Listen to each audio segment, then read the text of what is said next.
भक्तों, जय श्री कृष्णा, राधे राधे। आप सभी का स्वागत है मेरे भक्ति सागर YouTube चैनल में। आज मैं आप सभी के लिए एक ऐसा दिव्य मंत्र लेकर आई हूँ जिसके श्रवण मात्र से जो आपकी सालों से रुकी हुई मनोकामनाएं हैं वह एक झटके में दूर होने वाली है। प्रिय भक्तों, यह इतना चमत्कारी मंत्र है जिस किसी ने सुन भी लिया है उसकी सभी मनोकामनाएं पूर्ण हुई है। शनिवार के दिन शनि देव के कुछ खास मंत्रों का जाप करना शुभ माना जाता है। इन मंत्रों का जाप करने से शनिदेव प्रसन्न होते हैं और व्यक्ति के जीवन में सुख, शांति और समृद्धि आती है। इन मंत्रों का जाप करने से साढ़ेसाती और ढैया के कष्ट भी कम हो जाते हैं। शनिदेव को न्याय का देवता और कर्मफल दाता भी कहा जाता है। शनिवार के दिन विधि विधान से शनिदेव की पूजा उपासना की जाती है। शनिदेव अच्छे कर्म करने वाले को अच्छा फल देते हैं और बुरे कर्म करने वाले को दंड देते हैं। धार्मिक मान्यता है कि शनिदेव की पूजा अर्चना करने से व्यक्ति के जीवन में व्याप्त सभी दुख और संकट दूर हो जाते हैं। साथ ही करियर और कारोबार में व्यक्ति को मन मुताबिक सफलता मिलती है। इसके अलावा शनि की बाधा और दोष से भी मुक्ति मिलती है। अतः साधक श्रद्धा भाव से शनिवार के दिन न्याय के देवता शनि देव की पूजा उपासना करते हैं। अगर आप भी शनि देव का आशीर्वाद प्राप्त करना चाहते हैं तो शनिवार के दिन पूजा के समय इन मंत्रों का जाप अवश्य करें। अगर आप कर्ज से पीड़ित हैं, आपकी आर्थिक स्थिति ठीक नहीं है, पैसों की दिक्कत हमेशा बनी रहती है, 100 कमाते हो 200 निकल जाते हैं, रोग आदि से पीड़ित हो, किसी भी काम में सफलता नहीं मिल रही, पुत्र या पुत्री की नौकरी के लिए परेशान हो, विवाह के लिए परेशान हो, पुत्री की विवाह में अड़चन पैदा हो रही है, तो प्रिय भक्तों आप चिंता न करें, इसका भी समाधान है। आज आप सही वीडियो पर आए हैं। इस वीडियो में हम वही मंत्र बताने जा रहे हैं जो सभी समस्याओं का समाधान है। शनि देव को प्रसन्न रखने के लिए उनके इस मंत्र का जाप श्रद्धा पूर्वक 108 पर अवश्य करें। शनि देव इस व्यक्ति पर प्रसन्न होते हैं जो नियम का पक्का हो। हमारी असफलता का एक कारण है हमारा अनियमित होना। हम कोई भी काम करें तो नियम से करें तो सफलता अवश्य मिलेगी। शनि देव की कृपा हमेशा आप और आपके परिवार पर बनी रहेगी। इस मंत्र को आप अनदेखा न करें और हमारी वीडियो में अंत तक बन रहे। इस मंत्र में इतनी शक्ति है कि आपको कितनी भी बड़ी दुविधा से निकाल सकता है। सबसे बड़ी बात यह है कि इसके उच्चारण या कहीं जाप करने के लिए किसी नियम का पालन करने की आवश्यकता नहीं है। इस मंत्र को आप दिन के किसी भी समय कहीं भी हो जाप कर सकते हैं। मंत्र को पूरी श्रद्धा और ईमानदारी से ही करें। भगवान भक्तों के हृदय में तभी निवास करते हैं जब भक्त सच्चे समर्पण और प्रेम से भगवान के प्रति समर्पित होता है। यह भक्ति भाव भगवान के साथ एक गहरा संबंध बनाता है जो भक्त को उनकी उपस्थिति का अनुभव कराता है। भगवान का सानिध्य प्राप्त करने के लिए भक्त का समर्पण और भक्ति आवश्यक है। जब भक्त अपने आप को भगवान के हाथों में समर्पित करता है तो भगवान उसके हृदय में विराजमान हो जाते हैं। जो भी जीवन में होता है उसे भगवान का आशीर्वाद मानकर स्वीकार करना चाहिए और संतुष्ट रहना चाहिए। यही जीवन में सुख और शांति बनाए रखने का मूल मंत्र है। शुरू करते हैं, लेकिन उससे पहले प्रिय भक्तों आप सभी को वीडियो पसंद आए तो सच्चे दिल से एक लाइक अवश्य करें। हमारे भक्ति सागर चैनल को सब्सक्राइब, कमेंट में राधे राधे अवश्य लिखें। नीलांजन सभाभासं रविपुत्रं यमाग्रजं छायामातन्नशबुतं तन्नमामि शनेश्वरम्। नीलांजन सभाभासं रविपुत्रं यमाग्रजं छायामातन्नशबुतं तन्नमामि शनेश्वरम्। नीलांजन सभाभासं रविपुत्रं यमाग्रजं छायामातन्नशबुतं तन्नमामि शनेश्वरम्। नीलांजन सभाभासं रविपुत्रं यमाग्रजं छायामातन्नशबुतं तन्नमामि शनेश्वरम् नीलाञ्जनसभाभासं रविपुत्रं यमाग्रजं छायामातन्नशबुतं तन्नमामि शनेश्वरम् नीलाञ्जनसभाभासं रविपुत्रं यमाग्रजं छायामातन्नशबुतं तन्नमामि शनेश्वरम् नीलाञ्जनसभाभासं रविपुत्रं यमाग्रजं छायामातन्नशबुतं तन्नमामि शनेश्वरम् नीलाञ्जनसभाभासं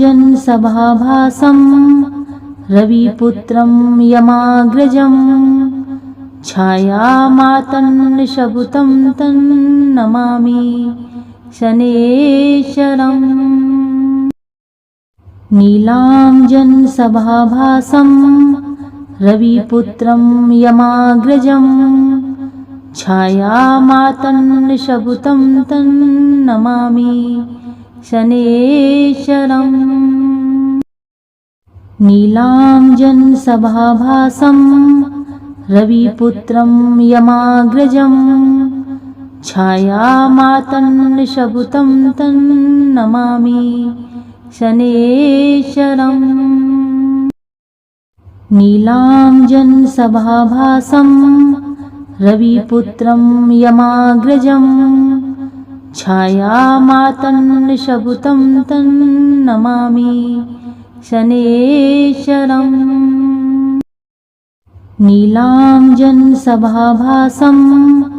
रविपुत्रं यमाग्रजं छायामातन्नशबुतं तन्नमामि शनेश्वरम् नीलाञ्जनसभाभासं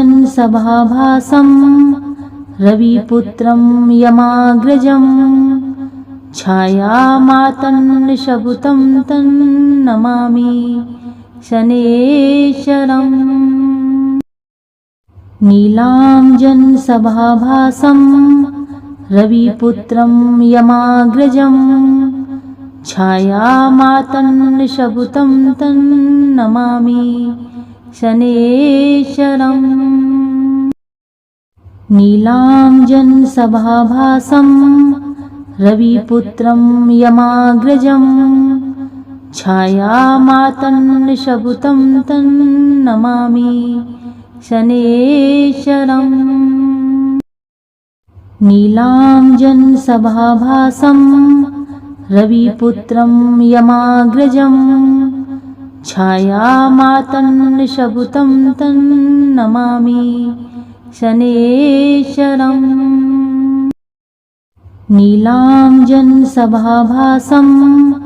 रविपुत्रं यमाग्रजं छायामातन्नशबुतं तन्नमामि शनेश्वरम् नीलाञ्जनसभाभासं रविपुत्रं यमाग्रजं छायामातन्नशबुतं तन्नमामि शनेश्वरम् नीलाञ्जनसभाभासं रविपुत्रं यमाग्रजं छायामातन्नशबुतं तन्नमामि शनेश्वरम् नीलाञ्जनसभाभासं रविपुत्रं यमाग्रजं छायामातन्नशबुतं तन्नमामि शनेश्वरम् नीलाञ्जनसभाभासं रविपुत्रं यमाग्रजं छायामातन्नशबुतं तन्नमामि शनेश्वरम् नीलाञ्जनसभाभासं रविपुत्रं यमाग्रजं छायामातन्नशबुतं तं नमामि शनेश्वरम् नीलाञ्जनसभाभासं रविपुत्रं यमाग्रजं छायामातन्नशबुतं तं नमामि शनेश्वरम् नीलाञ्जनसभाभासं रविपुत्रं यमाग्रजं छायामातन्नशबुतं तं नमामि शनेश्वरम् नीलाञ्जनसभाभासं रविपुत्रं यमाग्रजं छायामातन्नशबुतं तं नमामि शनेश्वरम् नीलाञ्जनसभाभासं रविपुत्रं यमाग्रजं छायामातन्नशबुतं तं नमामि शनेश्वरम् नीलाञ्जनसभाभासं रविपुत्रं यमाग्रजं छायामातन्नशबुतं तं नमामि शनेश्वरम् नीलाञ्जनसभाभासं रविपुत्रं यमाग्रजं छायामातन्नशबुतं तं नमामि शनेश्वरम् नीलाञ्जनसभाभासं रविपुत्रं यमाग्रजं छायामातन्नशबुतं तं नमामि शनेश्वरम् नीलाञ्जनसभाभासं रविपुत्रं यमाग्रजं छायामातन्नशबुतं तं नमामि शनेश्वरम् नीलाञ्जनसभाभासं रविपुत्रं यमाग्रजं छायामातन्नशबुतं तं नमामि शनेश्वरम् नीलाञ्जनसभाभासं रविपुत्रं यमाग्रजं छायामातन्नशबुतं तं नमामि शनेश्वरम् नीलाञ्जनसभाभासं रविपुत्रं यमाग्रजं छायामातन्नशबुतं तं नमामि शनेश्वरम् नीलाञ्जनसभाभासं रविपुत्रं यमाग्रजं छायामातन्नशबुतं तं नमामि शनेश्वरम् नीलाञ्जनसभाभासं रविपुत्रं यमाग्रजं छायामातन्नशबुतं तं नमामि शनेश्वरम् नीलाञ्जनसभाभासं रविपुत्रं यमाग्रजं छायामातन्नशबुतं तं नमामि शनेश्वरम् नीलाञ्जनसभाभासं रविपुत्रं यमाग्रजं छायामातन्नशबुतं तं नमामि शनेश्वरम् नीलाञ्जनसभाभासं रविपुत्रं यमाग्रजं छायामातन्नशबुतं तं नमामि शनेश्वरम् नीलाञ्जनसभाभासं रविपुत्रं यमाग्रजं छायामातन्नशबुतं तं नमामि शनेश्वरम् नीलाञ्जनसभाभासं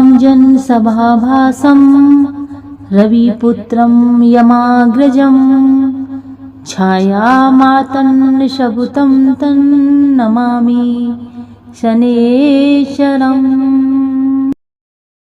नीलाञ्जनसभाभासं रविपुत्रं यमाग्रजं छायामातन्नशबुतं तन्नमामि शनेश्वरम् नीलाञ्जनसभाभासं रविपुत्रं यमाग्रजं छायामातन्नशबुतं तन्नमामि शनेश्वरम् नीलाञ्जनसभाभासं रविपुत्रं यमाग्रजं छायामातन्नशबुतं तन्नमामि शनेश्वरम् नीलाञ्जनसभाभासं रविपुत्रं यमाग्रजं छायामातन्नशबुतं तन्नमामि शनेश्वरम् नीलाञ्जनसभाभासं रविपुत्रं यमाग्रजं छायामातन्नशबुतं तन्नमामि शनेश्वरम् नीलाञ्जनसभाभासं रविपुत्रं यमाग्रजं छायामातन्नशबुतं तन्नमामि शनेश्वरम् नीलाञ्जनसभाभासं रविपुत्रं यमाग्रजं छायामातन्नशबुतं तन्नमामि शनेश्वरम् नीलाञ्जनसभाभासं रविपुत्रं यमाग्रजं छायामातन्नशबुतं तन्नमामि शनेश्वरम् नीलाञ्जनसभाभासं रविपुत्रं यमाग्रजं छायामातन्नशबुतं तन्नमामि शनेश्वरम् नीलाञ्जनसभाभासं रविपुत्रं यमाग्रजं छायामातन्नशबुतं तन्नमामि शनेश्वरम् नीलाञ्जनसभाभासं रविपुत्रं यमाग्रजं छायामातन्नशबुतं तन्नमामि शनेश्वरम् नीलाञ्जनसभाभासं रविपुत्रं यमाग्रजं छायामातन्नशबुतं तन्नमामि शनेश्वरम् नीलाञ्जनसभाभासं रविपुत्रं यमाग्रजं छायामातन्नशबुतं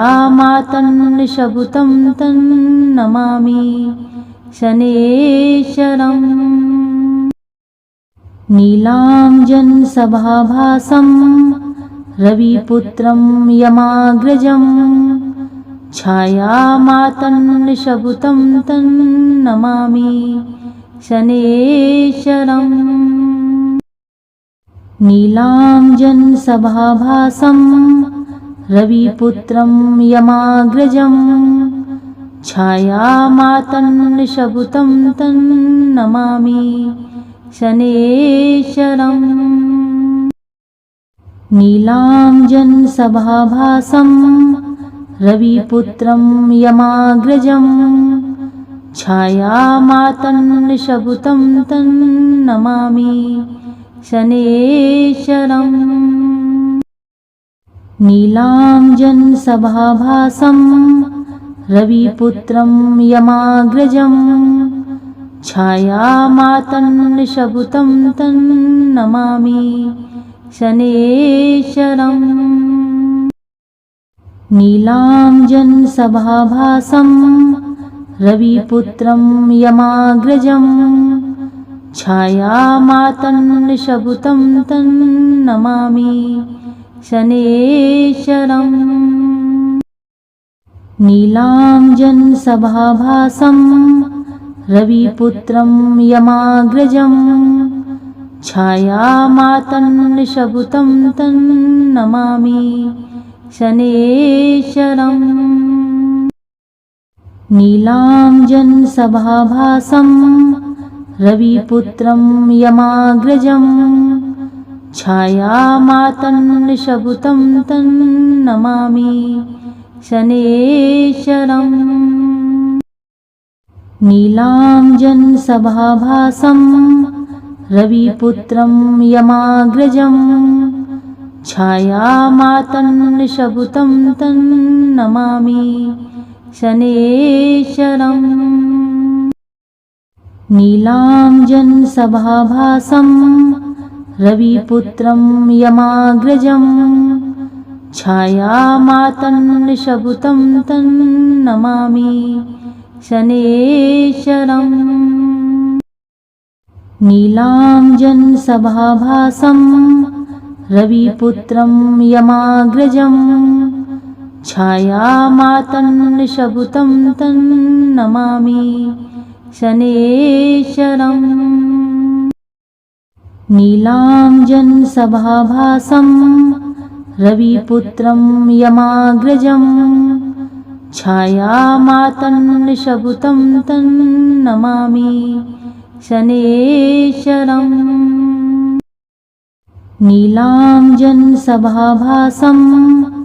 रविपुत्रं यमाग्रजं छायामातन्नशबुतं तन्नमामि शनेश्वरम् नीलाञ्जनसभाभासं रविपुत्रं यमाग्रजं छायामातन्नशबुतं तन्नमामि शनेश्वरम् नीलाञ्जनसभाभासं रविपुत्रं यमाग्रजं छायामातन्नशबुतं तन्नमामि शनेश्वरम् नीलाञ्जनसभाभासं रविपुत्रं यमाग्रजं छायामातन्नशबुतं तन्नमामि शनेश्वरम् नीलाञ्जनसभाभासं रविपुत्रं यमाग्रजं छायामातन्नशबुतं तन्नमामि शनेश्वरम् नीलाञ्जनसभाभासं रविपुत्रं यमाग्रजं छायामातन्नशबुतं तन्नमामि शनेश्वरम् नीलाञ्जनसभाभासं रविपुत्रं यमाग्रजं छायामातन्नशबुतं तन्नमामि शनेश्वरम् नीलाञ्जनसभाभासं रविपुत्रं यमाग्रजं छायामातन्नशबुतं तन्नमामि शनेश्वरम् नीलाञ्जनसभाभासं रविपुत्रं यमाग्रजं छायामातन्नशबुतं तन्नमामि शनेश्वरम् नीलाञ्जनसभाभासं रविपुत्रं यमाग्रजं छायामातन्नशबुतं तन्नमामि शनेश्वरम् नीलाञ्जनसभाभासं रविपुत्रं यमाग्रजं छायामातन्नशबुतं तन्नमामि शनेश्वरम् नीलाञ्जनसभाभासं रविपुत्रं यमाग्रजं छायामातन्नशबुतं तन्नमामि शनेश्वरम् नीलाञ्जनसभाभासं रविपुत्रं यमाग्रजं छायामातन्नशबुतं तन्नमामि शनेश्वरम् नीलाञ्जनसभाभासं रविपुत्रं यमाग्रजं छायामातन्नशबुतं तन्नमामि शनेश्वरम् नीलाञ्जनसभाभासं रविपुत्रं यमाग्रजं छायामातन्नशबुतं तन्नमामि शनेश्वरम् नीलाञ्जनसभाभासं रविपुत्रं यमाग्रजं छायामातन्नशबुतं तन्नमामि शनेश्वरम्